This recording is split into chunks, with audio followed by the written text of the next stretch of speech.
A very good day to you. I'm Hank Gross, MidHudsonNews.com.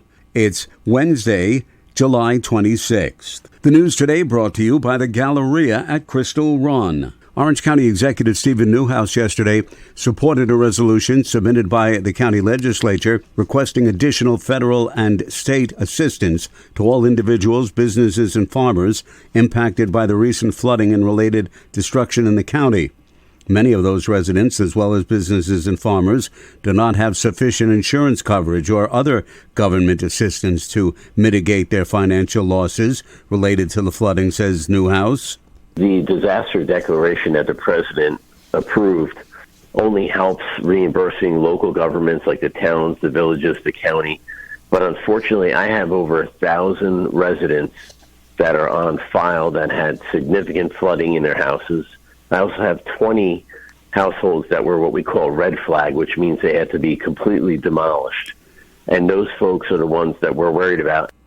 The storm and flooding caused major damage to West Point, Highland Falls, and Cornwall-on-Hudson, among other areas. A 23-year-old town of Wallkill man was sentenced in Orange County Court yesterday to 18 years in state prison in connection with the fatal stabbing of a 74-year-old man after a road rage incident on October 20th, 2022.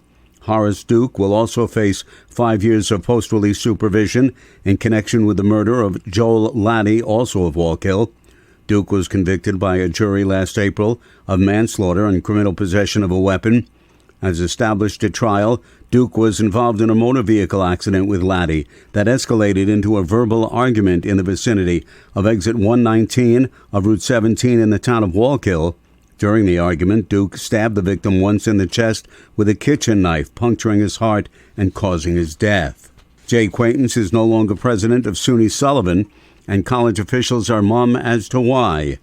On Tuesday, the College Board of Trustees announced the appointment of Dr. Casey Crable as officer in charge of the two-year school, effective July 21st. She was most recently president of Onondaga Community College in Syracuse, retiring in 2022 after 9 years in the post and more than 25 years as a community college president in 4 states. Dr. Crable will continue as officer in charge until a formal search for a new president is conducted. More news right after this. Find over 100 retailers allowing you to spend hours shopping safely at the Galleria at Crystal Run. Enjoy the big brands and the diverse selection of family-owned stores all in one location. The Galleria at Crystal Run offers dining options for everyone with Fuji 110 Grill, Allen's Mediterranean Grill, and Peru Cuisine. Discover the Mid-Hudson Valley's premier shopping, dining, and entertainment destination, the Galleria at Crystal Run. For more information, follow us on Instagram, Facebook, or visit GalleriaCrystalRun.com.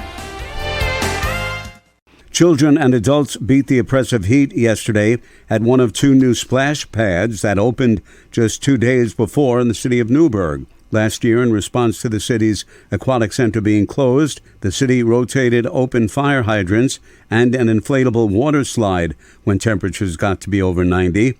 The splash pads offer a more consistent and dependable solution to beating the heat. At the splash pad in the Tyrone Crab Park, several children, including 4-year-old Jacelyn Williams, ran in and out of the water with her family, friends, and her neighbors, as well as her mother, Maya Williams.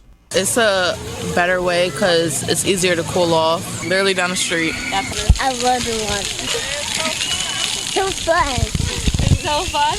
Yeah. I think this is good because, like you said before, there was nothing last year for the kids. So as long as it keeps them occupied, something to do for the summer, so they're not out getting into trouble.